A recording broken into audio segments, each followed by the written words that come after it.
सर्वांना सप्रेम जय भीम, जय भारत, जय संविधान. आजचा जो विषय आहे हा आंबेडकरी राजकारणाच्या नव्या दिशा. आपल्या देशामध्ये लोकसभा निवडणुकीची धामधूम सुरू आहे. 2 टप्प्यातली निवडणूक आटोपलेली आहे. ही निवडणूक अनेक अर्थानं महत्वपूर्ण आहे, कारण ही निवडणूक देशाला नवी दिशा देणारी असणार आहे. या देशामध्ये आजपर्यंत धन दांडगे आणि धर्म लांडगे यांनीच सत्ता काबीज केलेली होती. आजपर्यंत वंचितांचा कुठेही सत्तेमध्ये सहभाग असलेला आपल्याला दिसला नाही. अनेकांची सरकार आली गेली, परंतु वंचितांपर्यंत सत्ता आलेली नाही. ही जी सत्ता आहे ही वंचितांपर्यंत जावी या दृष्टीनं काही पक्ष नव्यानं इथे उदयास आले. काहींनी आपलं अस्तित्व निर्माण केलं राजकीय क्षेत्रामध्ये. आपल्या देशाची एकूणच जी परिस्थिती आहे ही सध्याच्या काळामध्ये फार विचित्र आहे. हा जो संघर्ष आहे, ही निवडणूक आहे, हा 2 मूल्यांमधला संघर्ष आहे. समता आणि विषमता असा हा संघर्ष आहे. या देशातला सर्वसामान्य माणूस आणि या देशातला श्रीमंत भांडवलदार आणि धर्मांध माणूस असा हा संघर्ष आहे. या 2 छावण्या आपल्या देशामध्ये राजकारणाच्या क्षेत्रात अस्तित्वात असलेल्या आपल्याला दिसतात. याच्यामध्ये सध्याच्या स्थितीमध्ये हा जो संघर्ष आहे संविधान विरुद्ध मनुस्मृती असा आहे. कारण प्रस्थापित राजकीय जे पक्ष आहेत किंवा जे सत्ताधारी आहेत सध्याचे, त्यांचे अनेक खासदार किंवा नेते वरिष्ठ पातळीवरून असं आपल्याला बोलताना दिसतात की जर आम्ही सत्तेत आलो, 400 पार केले आम्ही, तर आम्ही संविधान बदलणार, अशी उघड भाषा या देशामध्ये सुरू झालेली दिसते. म्हणून मी म्हटलंय तुम्हाला की हा संघर्ष संविधान विरोधी आणि संविधान निष्ठ यांच्यामधला आहे. हा मूल्यांचा संघर्ष आहे आणि या आपल्या राजकारणामध्ये आजच्या घडीला वंचितांची बाजू घेणार आपल्याला फारसं कोणी दिसत नाही. हा कायम वंचित असलेला घटक आहे राजकारणापासून, सत्तेपासून. हा फक्त मतदार आहे. हा मताधिकार त्यांना आजपर्यंत वापरला, परंतु तो मताधिकार सगळ्या प्रस्थापितांच्याच बाजूने गेलेला आहे. हा संघर्ष कसा आहे, एका बाजूला एकाधिकारशाही आणि दुसऱ्या बाजूला लोकाधिकारशाही असा हा संघर्ष आहे. आणि या संघर्षाला योग्य दिशेनं पुढे नेण्यासाठी एक नवा पक्ष महाराष्ट्रामध्ये उभा झालाय, तो म्हणजे वंचित बहुजन आघाडी. हा पक्ष जरी अलीकडचा असला तरी या पक्षाचे जे प्रमुख आहेत ऍडव्होकेट प्रकाश उपाख्य बाळासाहेब आंबेडकर हे काही कालपर्वापासून राजकारणात उतरलेले नाहीत. अनेक वर्षांपासून हे राजकारणात सक्रिय आहेत. यांची संपूर्ण हयात राजकारणात चाललेली आहे. एक मुरब्बी, एक धोरणी, एक मुत्सद्दी राजकारणी म्हणून त्यांची छाप अलीकडच्या भारतीय राजकारणामध्ये आपल्याला ठळकपणे उठून दिसताना आपण पाहतो. आजपर्यंत राजकारणामधून आंबेडकरवादी विचारसरणीच्या पक्षांना, संघटनांना काही स्थान नव्हतं असं आपल्याला दिसतं. परंतु जेव्हापासून हा झंझावात सुरू झालाय प्रकाश आंबेडकरांचा, त्यांनी जे काही राजकारणामध्ये आपलं स्थान निर्माण केलं आहे, अस्तित्व निर्माण केलं आहे, ते भल्या भल्यांची गंभीर उडवणार आहे. भल्या भल्यांना त्याची दखल घेण्यास भाग पाडणार आहे असं आपल्याला दिसतं. जशी ही निवडणूक जाहीर झाली तसंच राष्ट्रीय पातळीवर 2 गटांमध्ये सगळे पक्ष एकवटलेत. एक म्हणजे महायुती आणि दुसरी म्हणजे इंडिया आघाडी. इंडिया आघाडी यासाठी स्थापन करण्यात आली की जो पुरोगामी विचाराचा मतदार आहे, जे संविधाननिष्ठ पक्ष संघटना आहेत, त्या सगळ्यांनी एकत्र यायचं आणि धर्मांध शक्तीला थोपवण्यासाठी, संविधान विरोधी शक्तीला थोपवण्यासाठी एक भक्कम आघाडी उभी करायची. या व्यापक दृष्टीनं भारतामध्ये इंडिया आघाडीची स्थापना झाली.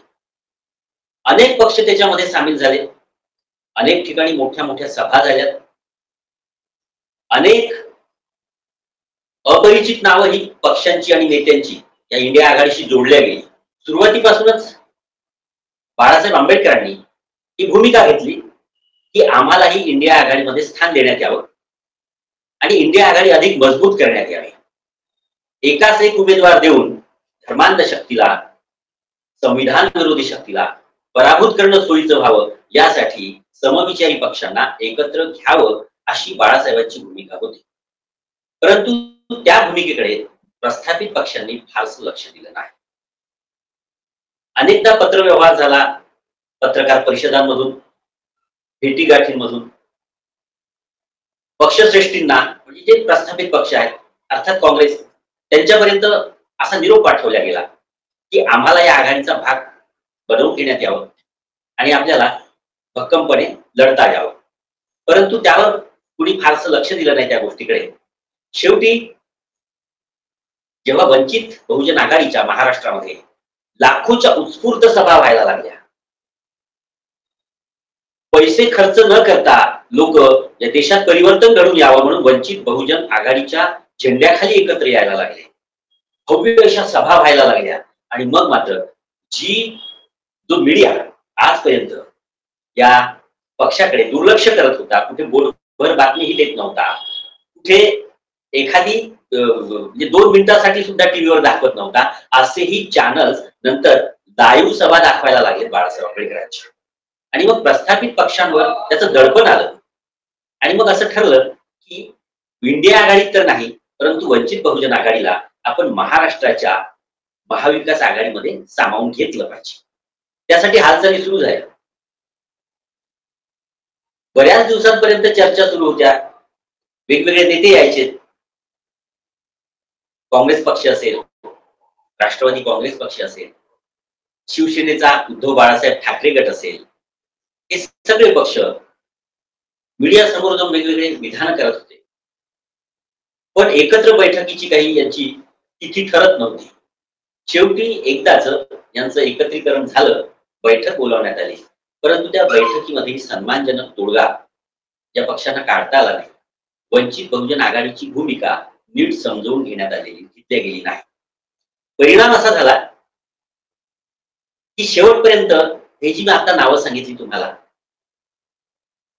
काँग्रेस पक्ष, राष्ट्रवादी काँग्रेस पक्ष शरद पवार गटाचा आणि उद्धव बाळासाहेब ठाकरेंची शिवसेना, हे आपसातच भांडत बसले एका जागेसाठी. आणि वंचित बहुजन आघाडीकडून महाविकास आघाडीला सांगितलं गेलं की आपण एकत्र लढतो आहोत, तर जागा वाटपाचा फॉर्म्युला सुद्धा ठरला पाहिजे, आपलं एक सूत्र ठरलं पाहिजे, आपला किमान समान कार्यक्रम ठरायला हवा, त्या माध्यमातून आपल्याला ही चर्चा पुढे रेटता येईल. परंतु त्याकडेही तुम्ही फारसं लक्ष दिलं नाही.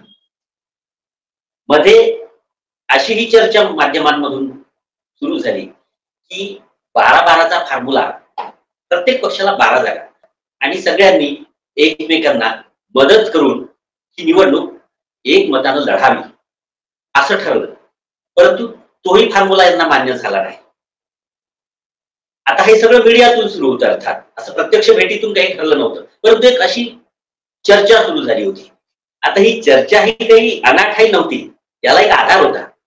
तो आधार असा होता की काँग्रेस पक्षामधून बरेच नेते भाजपामध्ये गेले काँग्रेसकडून, त्यामुळे महाराष्ट्रातली काँग्रेस कमकुवत झाली.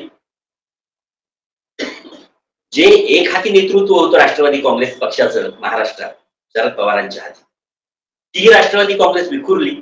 एक मोठा गट भाजपामध्ये विलीन झाला. शरद पवार गटाला साधं चिन्हही आपलं राखता आलं नाही, पक्षाचं नावही राखता आलं नाही. आणि उद्धव बाळासाहेब ठाकरे गट हा तर अतिशय कमजोर झालेला आपण पाहिला महाराष्ट्रात. कारण शिंदेंनी या सेनेला असं खिंडार पाडलं की सेना अस्तित्वात आहे की नाही अशी परिस्थिती निर्माण झाली. अशा अवस्थेमध्ये जर 12-12चा फॉर्म्युला आपण सगळ्यांनी मान्य केला असता तर हे सगळ्यांच्याच दृष्टीनं खूप हिताचं ठरलं असतं. परंतु या प्रस्थापित पक्षांना आपल्या स्वतःच्या पक्षाचं अस्तित्व राखण्याची पडली. संविधान बचाव हा केवळ देखावा होता असंच याच्यातून सिद्ध झालेलं आपण पाहतो. बरं, किमान नाही 12-12चा फॉर्म्युला तुम्हाला मान्य, तर किमान स्पष्ट भूमिका मांडायला हवी की तुमच्यासाठी आम्ही या जागा सोडतो आहोत, आपण सगळे या जागांवर लढूयात आणि प्रत्येकानं एकमेकांना मनापासून मदत करायची आहे असं तरी किमान ठरवायचं असतं. परंतु तेही हे प्रस्थापित पक्ष करू शकले नाही आणि पर्यायानं ही महाराष्ट्रातली महाविकास आघाडी एकत्र येऊ शकले नाही, 3 पक्ष वगळता वंचित बहुजन आघाडीला ते सामावून घेऊ शकले नाही. मी तरी म्हणतो की हे अपयश वंचित बहुजन आघाडीचं नाही आहे, की हे अपयश महाविकास आघाडीतले जे प्रस्थापित पक्ष आहेत ते त्यांचं अपयश आहे की ते वंचित बहुजन आघाडीला सोबत घेऊ शकले नाही. नंतर हेच नेते मंडळी वंचितवर खापर फोडायला मोकळे झाले की ही बी टीम आहे, ही ए टीम आहे. आता प्रश्न असा उपस्थित होतो की आपल्याला संविधान राखायचं आहे की नाही, आपल्याला या देशाची लोकशाही मजबूतीनं उभी राहावी असं मनापासून वाटतं की नाही. जर असं वाटत असेल तर मी तरी असं म्हणतो की इतक्या वर्षांपासून ही सत्ता काँग्रेसकडे, राष्ट्रवादीकडे आणि सेनेकडे सुद्धा काही काळ होती. त्यांनी जर थोडंसं मोठं मन केलं असतं आणि वंचित बहुजन आघाडीची वाढती ताकद लक्षात घेऊन जर त्यांनी या वंचित बहुजन आघाडीला महाराष्ट्रीय या महाविकास आघाडीत सामील करून घेतलं असतं तर 48 जागांपैकी किमान 40 ते 45 जागा यांना सहज जिंकल्या असत्या आणि महायुतीचा अश्व आपल्याला रोखता आला असता. या संविधान विरोधी शक्तीला आपल्याला परास्त करता आलं असतं. आपल्याला ती धर्मांध शक्ती इथेच चिरडून टाकण्याची फार मोठी संधी चालून आली होती, पण ही संधी या महाविकास आघाडीने गमावली असं आपल्याला दिसतं. पण त्यानंतरची स्थिती काय आहे तर आपण बघतो. एवढं सगळं होऊ नये बाळासाहेब आंबेडकरांनी आपले उमेदवार जाहीर केले, कारण हा नवीन पक्ष आणि आर्थिकदृष्ट्या थोडीशी ज्याला आपण म्हणू की दुर्बल असलेला पक्ष, त्यामुळे त्यांना फार काळ ताटकळत राहणं शक्य नव्हतं. म्हणून त्यांनी काही जागांवरचे आपले उमेदवार घोषित केले आणि नंतर उभाटा सेना असेल, शरद पवार गट राष्ट्रवादी असेल आणि काँग्रेस असेल यांनीही आपले उमेदवार घोषित करणं सुरू केले. अशाही स्थितीमध्ये ऍडव्होकेट प्रकाश आंबेडकर यांनी नागपूर, कोल्हापूर आणि बारामती या तीनही महत्वाच्या मतदारसंघामध्ये वंचित बहुजन आघाडीचं समर्थन महाविकास आघाडीला जाहीर हे समर्थन दिलं आणि आपल्या मनाचा मोठेपणा दाखवला. आम्ही खरंच संविधान निष्ठ आहोत, संविधान बचावाच्या भूमिकेत आहोत, आम्ही या देशातली लोकशाही अबाधित राखू पाहतो हे दाखवणारी ही घटना आहे. परंतु या घटनेचं आकलन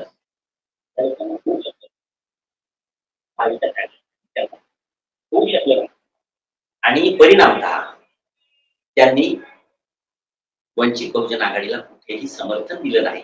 एवढंच कशाला, अकोल्यामधून बाळासाहेब आंबेडकरांच्या विरुद्ध त्यांनी जो उमेदवार उभा केला तो खरं तर करायला नको होता. तिथे काँग्रेसनं भक्कमपणे बाळासाहेब आंबेडकरांच्या पाठीमागे उभं राहायला हवं होतं आणि आपल्या मनाचा मोठेपणा दाखवायला हवा होता आणि म्हणायला हवं होतं की तुम्ही आम्हाला बिनशर्त पाठिंबा देता, तुम्ही 5-6 ठिकाणी पाठिंबा देण्याचं जाहीर केलाय, आम्ही फार नाही पण किमान तुमचा मतदारसंघ आमच्या दृष्टीनं फार महत्वाचा आहे, त्यामुळे आम्ही इथे उमेदवार आमचा उभा करत नाही आणि तुम्ही निवडून यावं यासाठी आम्ही पूर्ण प्रयत्न करू, अशी भूमिका सुद्धा या महाविकास आघाडीतल्या नेते मंडळींनी. ही फार मोठी संधी होती की आम्हाला तुमच्यासारखा अतिशय व्यासंगी, अभ्यासू, मुत्सद्दी संसद पार्लमेंटमध्ये हवा आहे. तुम्ही संविधान रक्षणाच्या दृष्टीनं संसदेत असणं भारतीय लोकशाहीच्या दृष्टीनं फार महत्वाचं आहे, म्हणून आम्ही अकोल्यामधून आमचा उमेदवार देणार नाही अशी भूमिका जर महाविकास आघाडीतल्या प्रस्थापित नेत्यांनी घेतली असती तर यांचा चेहरा अजून उजळला असता महाविकास आघाडीच्या नेत्यांचा. परंतु ते आपण या प्रसंगी लक्षात घेतलं पाहिजे. तर 2 टप्प्यातली निवडणूक आटोपलेली आहे, मतपेट्या बंद झाल्या. हा निकाल जो काही लागायचा तो लागणारच आहे.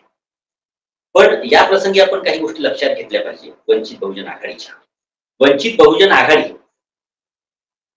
हा जो पक्ष आहे आणि या पक्षाचे जे प्रमुख आहेत ऍडव्होकेट प्रकाश आंबेडकरी राजकारणामध्ये काय काय प्रकार झाले आपण पाहिलाय. आपल्या सगळ्यांना याची जाणीव आहे. किती गटातटात रिपब्लिकन पक्ष विखुरला, तो का विखुरला, कुणामुळे विखुरला, या विखुरण्यामागे सूत्रधार कोण आहेत हे वेगळं सांगायची गरज नाही. हे तुम्हा आम्हा सगळ्यांना माहिती आहे की प्रस्थापित पक्षांनी रिपब्लिकन पक्ष एकवट होऊ दिला नाही, त्याची वाढ होऊ दिली नाही, त्या नेत्यांना मोठं होऊ दिलं नाही. ही चळवळ कायम दडपण्याचं काम आज जे स्वतःला संविधानिष्ठ म्हणवतात त्यांनी केलेलं आहे. तरीही हा प्रसंग आपसातील मतभेद पुढे आणण्याचा नाही, म्हणून हा मुद्दा आपण बाजूला ठेवूया. तर मुद्दा असा उरतो की बाळासाहेब आंबेडकर हे रिपब्लिकन पक्षापासून दूर गेले. डॉक्टर बाबासाहेब आंबेडकरांनी रिपब्लिकन पार्टी ऑफ इंडियाची जी संकल्पना मांडलेली होती, ती संकल्पना काय होती? त्या काळामध्ये सत्ताधारी पक्ष काँग्रेस आणि दुसऱ्या बाजूला धर्मांध शक्ती एकवटू लागल्या होत्या. हिंदू महासभा असेल, राष्ट्रीय स्वयंसेवक संघ असेल, ते पुढल्या काळात धर्मांध राजकारण करण्याची शक्यता डॉक्टर बाबासाहेब आंबेडकरांनी ओळखली होती आणि म्हणून त्यांनी रिपब्लिकन पार्टी ऑफ इंडिया हा एक या देशातील कष्टकऱ्यांचा, शेतकऱ्यांचा, कामगारांचा, गोरगरिबांचा, शोषित पीडितांचा, उपेक्षितांचा, वंचितांचा पक्ष भक्कमपणे उभा व्हावा, ही धारणा या भूमिकेमागे होती. त्या दृष्टीने डॉक्टर बाबासाहेब आंबेडकरांनी त्या काळातल्या समाजवाद्यांशी, काही कम्युनिस्टांशी, पुरोगामी विचारांच्या नेत्यांशी, विचारवंतांशी पत्रव्यवहार सुद्धा केला होता की आपल्याला या देशामध्ये वंचितांची भूमिका घेणारा एक पक्ष उभा करता यावा. परंतु ते होऊ शकलं नाही. त्यांच्या महापरिनिर्वाणामुळे तो संकल्प तिथेच राहिला. परंतु त्यांच्या संकल्पनेतला रिपब्लिकन पार्टी ऑफ इंडिया नंतरच्या काळात आंबेडकर अनुयायांनी उभा केला. परंतु त्यांना रिपब्लिकन या शब्दाचा अर्थच नीट न कळल्यामुळं, त्यांच्या नेतृत्वामध्ये ती क्षमता नसल्यामुळं, त्यांच्याकडे तो दूरदर्शीपणा नसल्यामुळं ते या पक्षाला खऱ्या अर्थानं राष्ट्रीय पातळीवर पोहोचवू शकले नाही. त्यांनी केवळ आपल्या जाती समूहापुरता हा पक्ष ठेवला आणि मग अंतर्गत लाथाड्यांमुळे या पक्षामध्ये अनेक गट पडले. एकीकरणाचे खूप प्रयत्न झाले. शेवटी ऍडव्होकेट प्रकाश आंबेडकर या सगळ्या घडामोडींना कंटाळले आणि त्यांनी हा मोह टाळला. रिपब्लिकन पार्टी ऑफ इंडिया या लेबलचा मोह टाळला आणि त्यांनी एक स्वतंत्र वाट निर्माण केली. एक नवा मार्ग राजकारणामध्ये सुरू केला, वंचितांच्या राजकारणाचा. भारतीय बहुजन महासंघ असेल, त्याच्यानंतरचा जो टप्पा आहे तेव्हा नाव बदललं पक्षाचं. आज वंचित बहुजन आघाडी हे नाव आहे या पक्षाचं, परंतु पूर्ण ध्येय हे रिपब्लिकन पार्टी ऑफ इंडियाचं, हे आपण लक्षात घेतलं. नाव महत्वाचं नाही. जर तुम्हाला विशिष्ट ठिकाणी जायचं आहे तर तुम्ही कुठल्या रस्त्यानं जाता हे महत्वाचं नाहीये, तिथे पोहोचणं महत्वाचं आहे. आणि हेच ध्येय घेऊन ऍडव्होकेट प्रकाश आंबेडकर त्या दिशेनं निघालेले आहेत. या देशामध्ये अनेक घटक असे आहेत ज्यांना आजपर्यंत प्रस्थापित पक्षांनी केवळ मतदार म्हणून वापरलं. त्यांना कधी सत्तेत वाटेकरी करून घेतलं नाही, सहभागी करून घेतलं. त्यांना सन्मानाचं असं स्थान राजकारणामध्ये दिलं नाही. हे स्थान देण्याचं काम आज ऍडव्होकेट प्रकाश आंबेडकर. तुम्ही नुसती त्यांनी जे उमेदवार जाहीर केलेत महाराष्ट्रामध्ये वंचित बहुजन आघाडीचे, त्या उमेदवारांच्या यादीकडे एक नजर जरी टाकली तरी आपल्या लक्षात येते त्यांनी जे छोटे छोटे जाती समूह आहेत, त्या छोट्या छोट्या जाती समूहांमधले उमेदवार जाहीर केलेले. मग तो कोळी असेल, चर्मकार बंधू असेल, मातंग बांधव असेल, तो कैकाडी असेल, तो बंजारा असेल, मराठा असेल, ओबीसी मधला असेल, मुस्लिम समुदायातली मंडळी असेल, यांना त्यांनी उमेदवारी दिली. तुम्ही प्रस्थापित पक्षांच्या उमेदवारांच्या यादीकडे लक्ष द्या किंवा एक नजर टाका आणि वंचित बहुजन आघाडीनं जे उमेदवार जाहीर केले त्या यादीकडे एक नजर टाका. यातली तफावत तुमच्या लक्षात आल्याशिवाय राहणार. मी पुन्हा थोडासा मागे जातो ते यासाठी की बाळासाहेब आंबेडकरांनी 2 मुद्दे आघाडी पुढे ठेवले होते, महाविकास आघाडी. आपण जर सगळे एकत्र बसतो आहोत, आघाडी करतो आहोत, तर 2 मुद्दे प्राधान्यानं त्यावर विचार व्हावा अशी ऍडव्होकेट प्रकाश आंबेडकरांची भूमिका होती. या 2 मुद्द्यांपैकी पहिला मुद्दा असा की ते असं म्हणाले की आपण 12 ते 15 जागा ओबीसी समुदायासाठी सोडल्या पाहिजेत, 4-5 मुस्लिम उमेदवार आपण उभे केले पाहिजेत. आणि जे महाराष्ट्रामध्ये मराठा आरक्षणाचं आंदोलन सुरू झालं, जे मनोज जरांगे पाटील आहेत, त्यांनाही जालन्यामधून आपण उमेदवारी दिली. ही भूमिका होती, हे आपण लक्षात घ्या. आता ही भूमिका काय मागत होती? स्वतःसाठी प्रकाश आंबेडकर काही मागताना दिसतात का आपल्याला? ते असं म्हणत होते का की वंचित बहुजन आघाडीला एवढ्या जागा द्या? हा तर विषयच आला नाही चर्चेला. त्यांनी तर स्पष्ट भूमिका मांडली होती की ओबीसींना, मुस्लिमांना, ज्या वंचित जाती समूह आहेत त्यांना, अल्पसंख्याक मुस्लिमांना, जैनांना सुद्धा याच्यामध्ये, या उमेदवारांमध्ये स्थान द्या, त्यांच्यासाठी काही जागा सोडा. ही किती रास्त भूमिका होती, ही किती सर्वसमावेशक आणि व्यापक अशी भूमिका होती, ही सुद्धा दुर्लक्षित केल्या गेली. हा या दृष्टीने महत्वाचा. दुसरा मुद्दा त्यांनी कोणता मांडला होता? तो अतिशय महत्वाचा मुद्दा आहे माझ्याकडे. म्हणजे जी काही गळती लागली आहे महाराष्ट्रामध्ये किंवा देश पातळीवर, रोज एक नेता काँग्रेसमधला भाजपाकडे जाताना आपल्याला दिसतो, छोटा मोठा. देशाच्या कानाकोपऱ्यातून रोज छोटा मोठा एक ना एक नेता भाजपाकडे जातात. महाराष्ट्रात तर मुख्यमंत्री राहिलेले नेते भाजपाला शरण गेले. हे सगळं चित्र पाहून प्रकाश आंबेडकरांनी काय म्हटलं? त्यांचं म्हणणं एवढंच होतं की आपण यानंतर कुणीही भाजपात जाणार नाही, भविष्यातही जाणार नाही आणि आताही जाणार नाही, याची हमी घ्या. हे लेखी स्वरूपात घ्या आणि नंतर आपण आघाडी करूया. ही किती रास्त भूमिका होती. म्हणजे यानंतर कुणीही आपल्यातून जाणार नाही, आपल्या शत्रूचे हात बळकट करणार नाही, याची आपण हमी घेतली पाहिजे. यावर एकही प्रस्थापित पक्षातला किंवा महाविकास आघाडीतला नेता बोलायला तयार नाही. याचा अर्थ असा होतो की तुमच्या मनात काहीतरी चलबिचल सुरू आहे.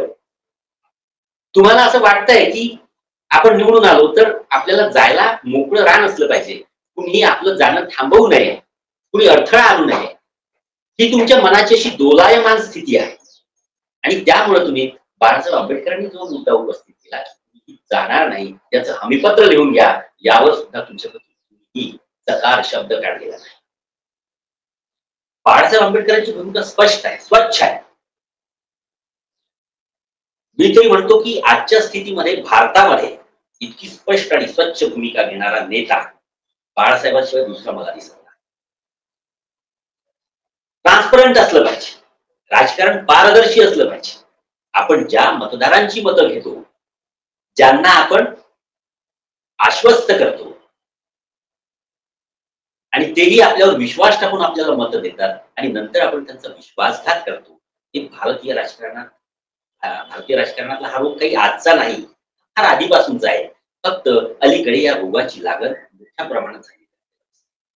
अनेक राज्यातले सरकार कोसळले, काँग्रेसमधले किंवा इतरही छोट्या मोठ्या घटक पक्षांमध्ये अनेक नेते सरकार पाडून भाजपाकडे गेले. ते महाराष्ट्रात होऊ नये, महाराष्ट्राच्या पुढच्या राजकारणामध्ये असा अनागोंदी कारभार होऊ नये, या दृष्टीने बाळासाहेब आंबेडकर घेतली. पण हे सुद्धा आपल्याला पटलं नाही. महाविकास आघाडी प्रस्थापित.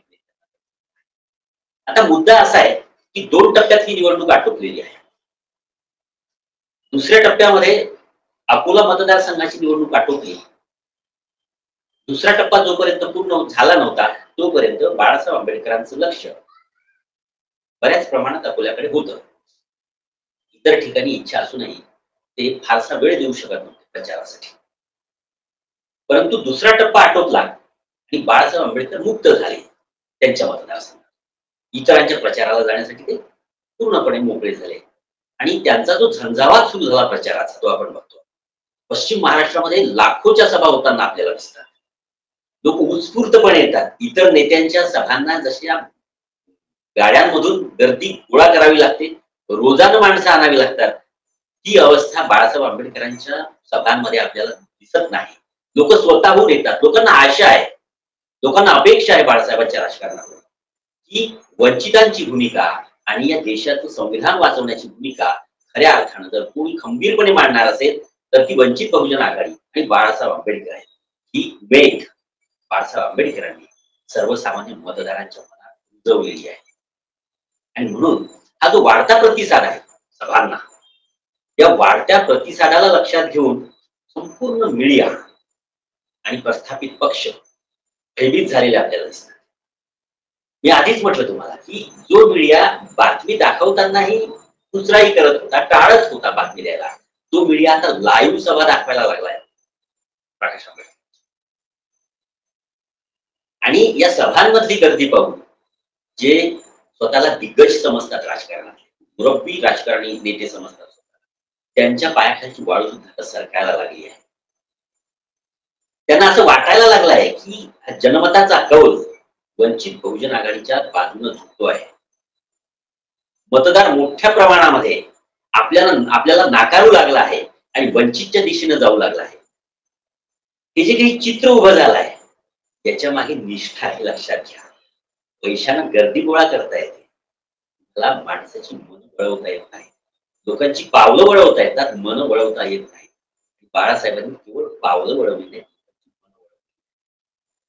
ही गर्दी सांगते आहे की वंचितांचं राजकारण खऱ्या अर्थानं आता सुरू झालेलं आहे.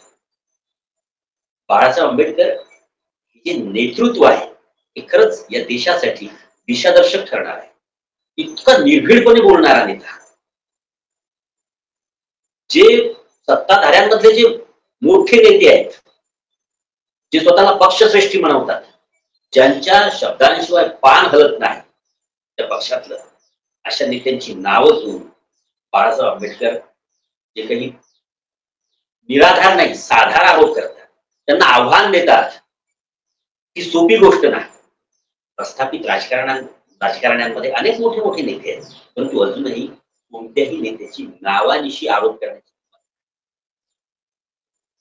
हिंमत असणारा एकच नेता दिसतो आपल्याला भारतात, प्रकाश आंबेडकर. तर जो निष्कलंक आहे, निर्भीक आहे, निर्भीड आहे. ही निर्भीडता कशामुळे येत आहे? तर ही निर्भीडता आली आहे निष्ठेमुळे.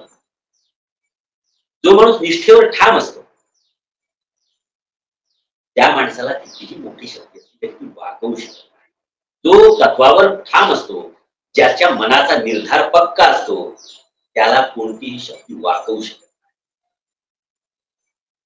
हे प्रस्थापितांना कळायला लागलं आहे.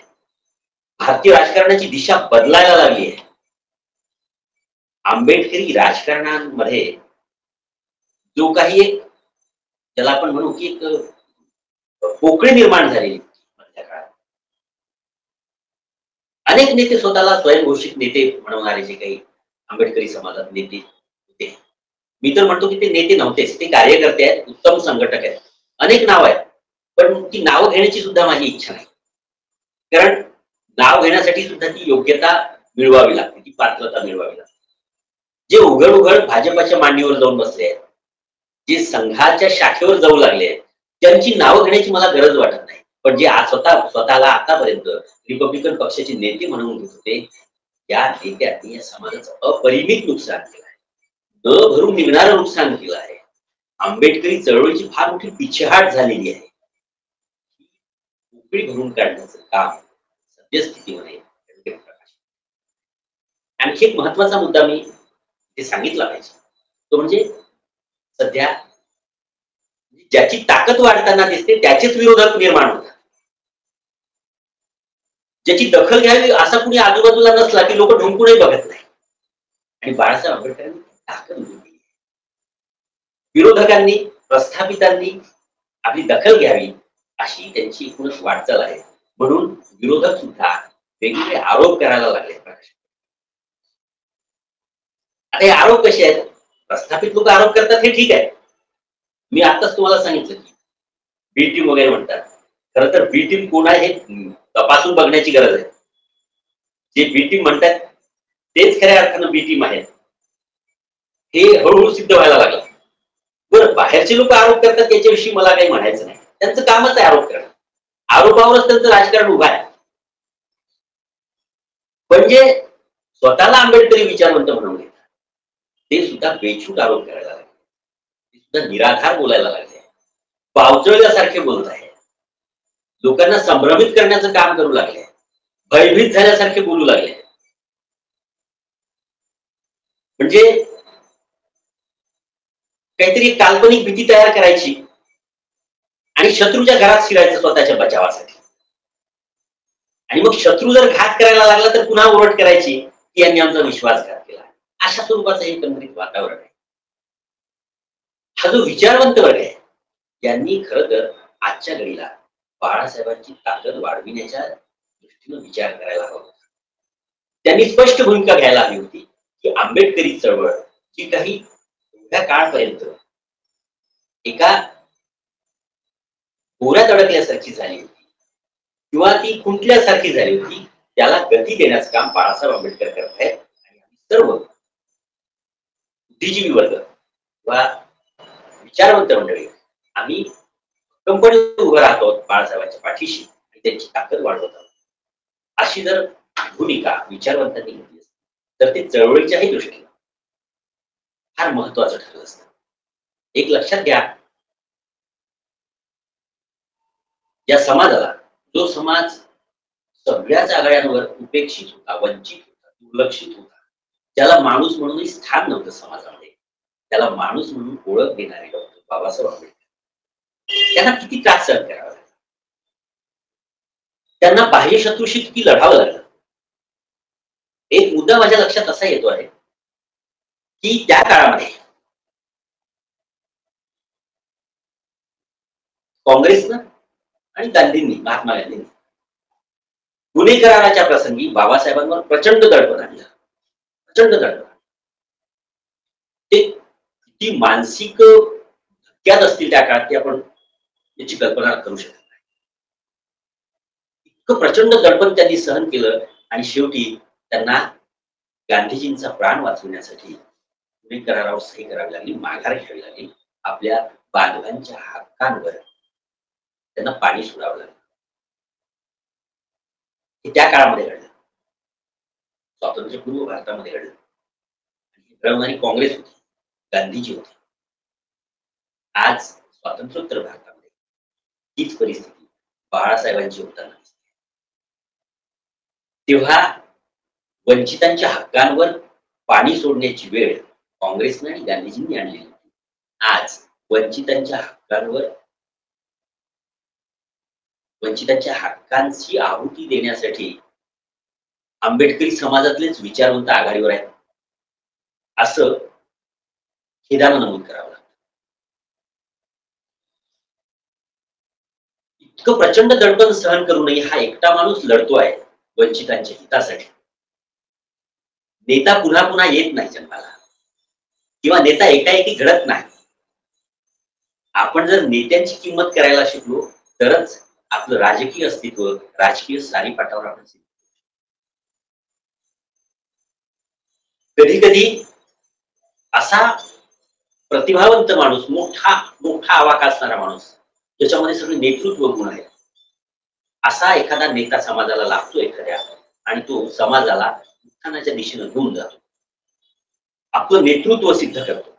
त्याला काळ, त्याची नोंद नेता म्हणून घेतो. कधी कधी समाजाला गरजेपोटी नेता निर्माण करावा लागतो. सध्या आपल्या समाजाला नेता नाही, आंबेडकरी समाजाला आणि एकूणच वंचित समूहांना. तो नेता स्वतःच्या बळावर भक्कमपणे उभा राहिला आहे.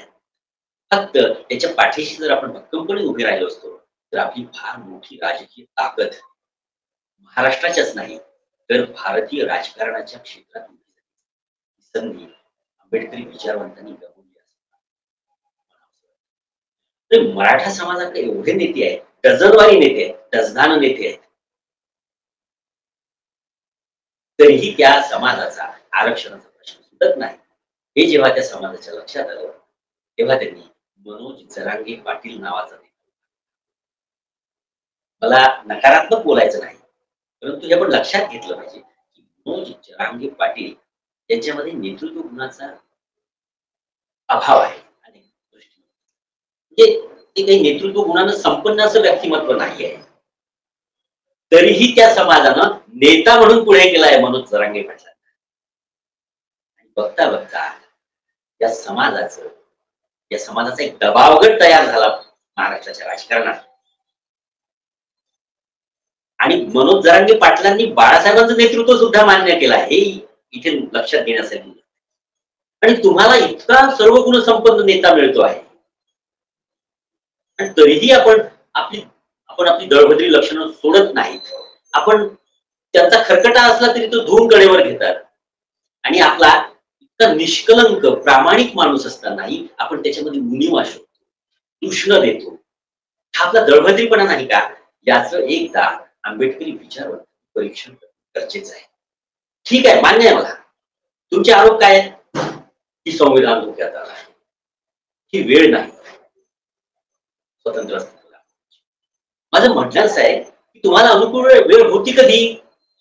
तुमच्या इतिहासामध्ये तुम्हाला अनुकूल वेळ कधी आली?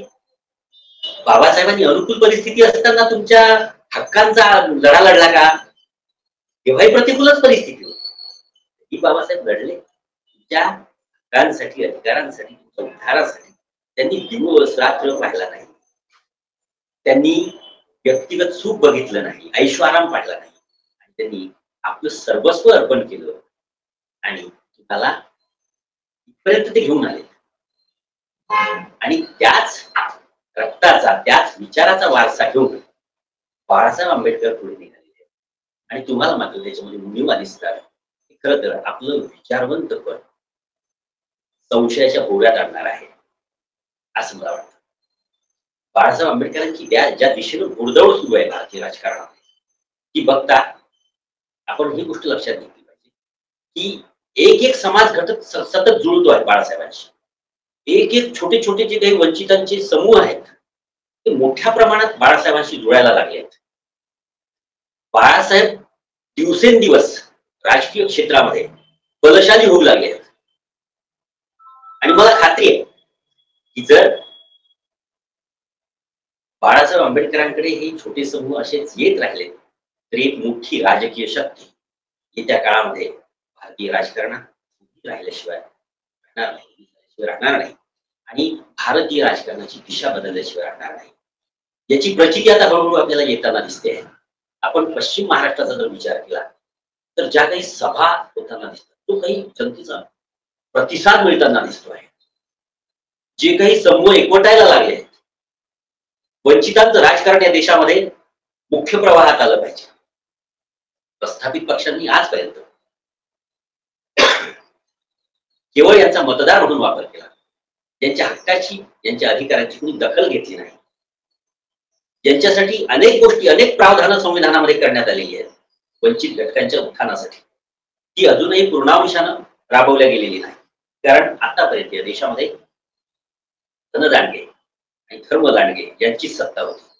या देशामधला भांडवलदार आणि स्वतःला धर्माधिकारी बनवणारा हा जो धर्मांध वर्ग आहे यांच्याच हातामध्ये या देशाची कायम सत्ता सुरू वंचित कायम आपल्या अधिकारांपासून सत्तेपासून तर तो कायम वंचितच आहे.